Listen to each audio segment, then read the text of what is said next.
আসসালামু আলাইকুম, স্বাগত জানাচ্ছি ডিডিসি নিউজ আন্তর্জাতিক সংবাদে শুরুতেই থাকছে সংবাদ শিরোনাম। গাজায় ইসরায়েলি হামলা অব্যাহত, নিহতের সংখ্যা ছাড়ালো ৭০,০০০। সিরিয়ায় ইসরায়েলের হামলার ঘটনায় জাতিসংঘের কড়া নিন্দা। ভেনেজুয়েলায় শিগগিরই স্থল হামলা চালাবে যুক্তরাষ্ট্র, মন্তব্য ট্রাম্পের। ক্রিমিয়ার সেতুতে হামলার গায়ে ৮ জনকে যাবজ্জীবন দিল রাশিয়া। দক্ষিণ এশিয়ায় ভয়াবহ বন্যায় নিহত বেড়ে ৬০০, নিখোঁজ বহু। ক্যালিফোর্নিয়ায় বন্দুক হামলায় নিহত ৪, আহত ১০। এতক্ষণ দেখছিলেন সংবাদ শিরোনাম, এখন জানাবো বিস্তারিত। গাজায় ইসরায়েলি হামলা অব্যাহত, নিহতের সংখ্যা ছাড়ালো ৭০,০০০।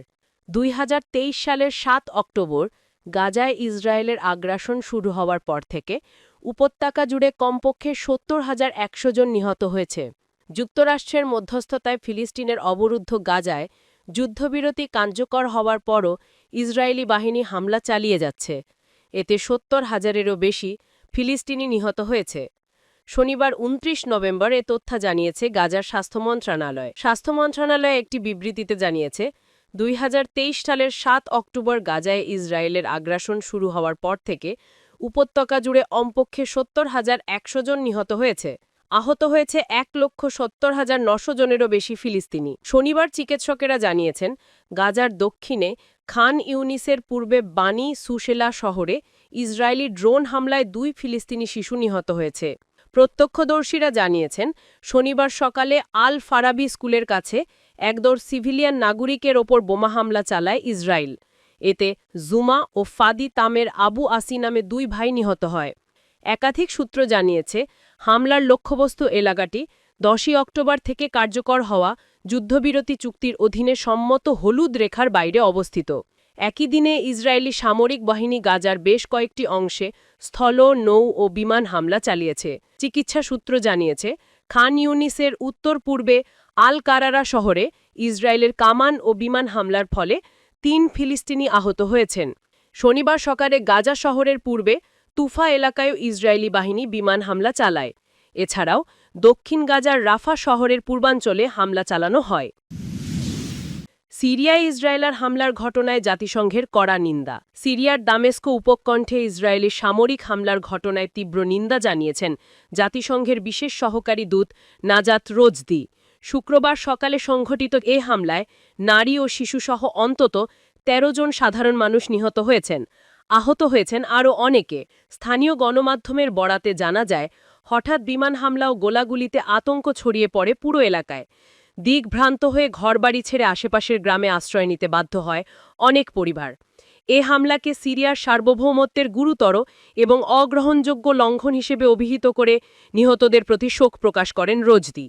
তিনি বলেন, এ ধরনের হামলা সিরিয়ার অস্থিতিশীল পরিস্থিতিকে আরও খারাপ অবস্থার দিকে নিয়ে যাবে। তিনি সিরিয়ার সার্বভৌমত্ব, একতা ও স্বাধীনতার প্রতি জাতিসংঘের পূর্ণ সমর্থন পুনর্ব্যক্ত করেন এবং এ ধরনের হামলা বন্ধের আহ্বান জানান। সিরিয়ার সরকারি গণমাধ্যম বলছে, হামলায় যেভাবে বেসামরিক মানুষ নিশানা হয়েছে তা যুদ্ধকর্মে শামিল।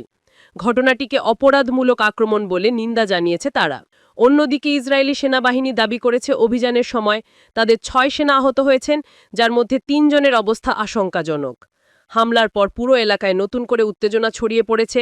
আন্তর্জাতিক মহলে এই ঘটনা নিয়ে উদ্বেগ বাড়ছে, কারণ সিরিয়ার চলমান সংঘাতের মধ্যে এটি আরও একটি বড় সংকট তৈরি করতে পারে। ভেনেজুয়েলায় শীঘ্রই স্থল হামলা চালাবে যুক্তরাষ্ট্র, মন্তব্য ট্রাম্পের। মাদক চোরাচালান নেটওয়ার্কের লক্ষ্য করে ভেনেজুয়েলায় যুক্তরাষ্ট্র শীঘ্রই স্থল হামলা চালাবে বলে জানিয়েছেন প্রেসিডেন্ট ডোনাল্ড ট্রাম্প। স্থানীয় সময় বৃহস্পতিবার সেনাদের এক অনুষ্ঠানে এ মন্তব্য করেন তিনি। সিএনএনের খবরে আরও বলা হয়, ট্রাম্প বলেন, সাম্প্রতিক সপ্তাহগুলোতে আপনারা ভেনেজুয়েলার মাদক কারবারিদের ঠেকাতে কাজ করছেন, ফলে সমুদ্র দিয়ে মাদকের নৌকার বেশিরভাগ আর আসছে না। আপনারা হয়তো মাদক কারবারিরা সাগর দেয়ার মাদক পরিবহন করতে চাইছে না, তাদের লক্ষ্য করে আমরা স্থলেও হামলা শুরু করব খুব শীঘ্রই। আমরা তাদের প্রতি সতর্কতা দিচ্ছি, আমাদের দেশে বিষ পাঠানো বন্ধ করুন। ট্রাম্পের এমন মন্তব্য বলছে তিনি ভেনেজুয়েলায় হামলার সিদ্ধান্ত নিয়ে ফেলেছেন। ক্রিমিয়ার সেতুতে হামলার দায়ে ৮ জনকে যাবজ্জীবন দিল রাশিয়া। রাশিয়ার একটি মানসিক আদালত ইউক্রেনের কথিত ট্রাক বোমা হামলায় জড়িত থাকার অভিযোগে ৮ জনকে যাবজ্জীবন কারাদণ্ড দিয়েছে। বৃহস্পতিবার রায় ঘোষণার সময় আদালত জানায় এরা সবাই সংগঠিত একটি চক্রের সদস্য যারা ক্রিমিয়া সেতুতে হামলা চালাতে ইউক্রেনকে সহায়তা করেছিল। এ খবর দিয়েছে বার্তা সংস্থা রয়টার্স। এতে বলা হয় ২০২২ সালের অক্টোবর মাসে ১৯ কিলোমিটার দীর্ঘ ক্রিমিয়া সেতুর একটি অংশে বিস্ফোরণ ঘটে। এতে ৫ জন নিহত এবং সেতুর একটি অংশ ধসে পড়ে। ইউক্রেনের নিরাপত্তা সংস্থা এসবিইউ এই হামলার দায় স্বীকার করে। রুশ বাহিনীর জন্য গুরুত্বপূর্ণ সরবরাহ পথ হিসেবে ব্যবহৃত ওই সেতুটি ২০১৪ সালে ক্রিমিয়া দখলের পর রাশিয়ার অন্যতম বৃহৎ প্রকল্প হিসেবে নির্মিত হয়েছিল। ২০১৮ সালে প্রেসিডেন্ট ভ্লাদিমির পুতিন নিজের ট্রাক চালিয়ে সেতুটির উদ্বোধন করেন। হামলার সময় বিস্ফোরক বহনকারী ট্রাকের চালকসহ ৪ জন পথচারী নিহত হন। রুশ প্রসিকিউটররা অভিযোগ করেন অভিযুক্ত ব্যক্তিরা ইউক্রেন থেকে বুলগেরিয়া, আর্মেনিয়া এবং জর্জিয়া হয়ে সড়কপথে বিস্ফোরক পাচারে সহায়তা করেছিলেন।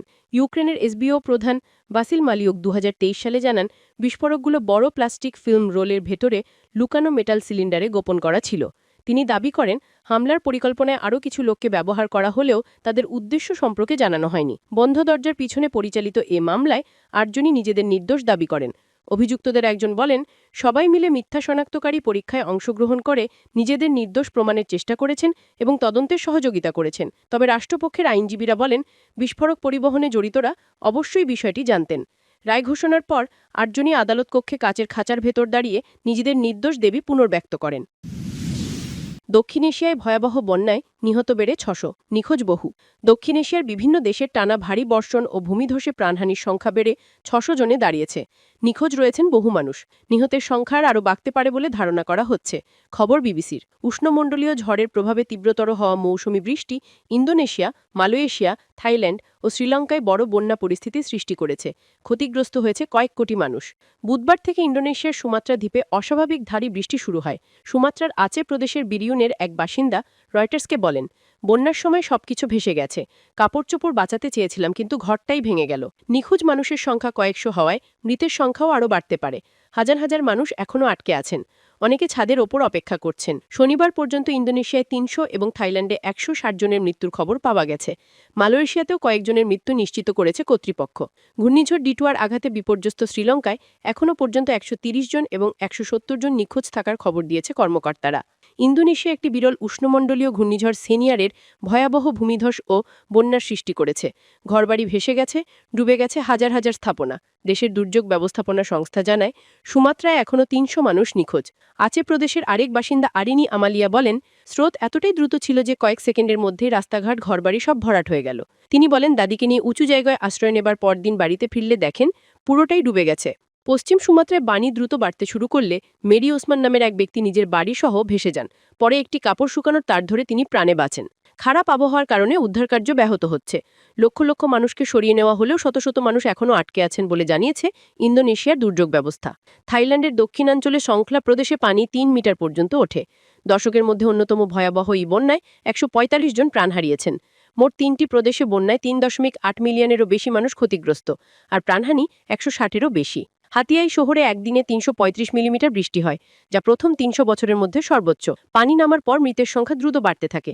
শহরের একটি হাসপাতালে মৃতদেহর চাপ এত বেড়ে যায় যে লাশ রাখার ঘর ভরে গেলে সেগুলোকে রেফ্রিজারেটর ট্রাকে রাখা হয়। হাতিয়াইয়ের বাসিন্দা থানিথা খিয়াওহম বলেন আমরা ৭ দিন পানিতে আটকে ছিলাম, কোনো সংস্থা সাহায্য করতে আসেনি। সরকার ঘোষণা করেছে নিহতদের পরিবারগুলিকে সর্বোচ্চ ২ মিলিয়ন বাদ করে ক্ষতিপূরণ দেওয়া হবে। মালয়েশিয়ার পেরিলিস অঙ্গরাজ্যের উত্তরাঞ্চলেও ভয়াবহ ক্ষতিগ্রস্ত হয়েছে। সেখানে ২ জনের মৃত্যু হয়েছে আর হাজার হাজার মানুষ আশ্রয়কেন্দ্রে ঠাঁই নিয়েছেন। শ্রীলঙ্কায় পরিস্থিতি আরও জটিল। দেশে জরুরি অবস্থা জারি করা হয়েছে। বন্যার পানিতে ধ্বংস হয়েছে ১৫,০০০-এর বেশি ঘরবাড়ি, আশ্রয়হীন হয়েছেন প্রায় ৭৮,০০০ মানুষ। দেশের ১/৩ এলাকায় বিদ্যুৎ ও পানি সরবরাহ বন্ধ। আবহাওয়াবিদরা বলছেন দক্ষিণ পূর্ব এশিয়ার এই অস্বাভাবিক আবহাওয়ার কারণ হতে পারে ফিলিপিন্সের টাইফুন কোটো এবং মালাক্কা প্রণালীতে বিরলভাবে তৈরি হওয়া ঘূর্ণিঝড় সেনিয়ারের পারস্পরিক প্রভাব। সাধারণত জুন থেকে সেপ্টেম্বরের মধ্যে মৌসুমি বৃষ্টি হয়ে থাকে, কিন্তু জলবায়ু পরিবর্তনের কারণে বর্ষাকালের বৃষ্টি আরও তীব্র ও অস্বাভাবিক হচ্ছে। কোথাও হঠাৎ প্রবল বর্ষণ, কোথাও ঝোড়ো হাওয়া ও আকস্মিক বন্যা হচ্ছে। ক্যালিফোর্নিয়ায় বন্দুক হামলায় নিহত ৪, আহত ১০। যুক্তরাষ্ট্রের ক্যালিফোর্নিয়ার একটি ব্যাংকুয়েট হলে গুলির ঘটনায় অন্তত ৪ জন নিহত ও ১০ জন আহত হয়েছেন। স্থানীয় সময় সন্ধ্যা 6টার কিছুক্ষণ আগে একটি পারিবারিক অনুষ্ঠানে এই হামলার ঘটনা ঘটে। স্যান জোয়াকিন কাউন্টি শেরিফের মুখপাত্র হেদান ব্রেন্ট বলেছেন, স্টকটন শহরের লুসিল অ্যাভিনিউর 1900 ব্লকের কাছে সন্ধ্যা 6টার কিছুক্ষণ আগে একটি অনুষ্ঠানে গুলিবর্ষণের ঘটনা ঘটেছে। এটি একটি পারিবারিক অনুষ্ঠান ছিল বলে জানান হেদার ব্রেন্ট। নিহতদের মধ্যে শিশু এবং প্রাপ্তবয়স্করাও আছেন। নিহতদের প্রকৃত বয়স ও লিঙ্গ সম্পর্কে তাৎক্ষণিক বিস্তারিত তথ্য জানাতে পারেননি শেরিফের মুখপাত্র। বন্দুকধারীকে চিহ্নিত করতে তদন্ত চলছে বলে তিনি জানান। তিনি বলেন, এটি পরিকল্পিত একটি ঘটনা হতে পারে, তবে এই মুহূর্তে আমাদের প্রথম প্রাধান্য হল ঘটনার সন্দেহভাজন ব্যক্তিকে চিহ্নিত করা।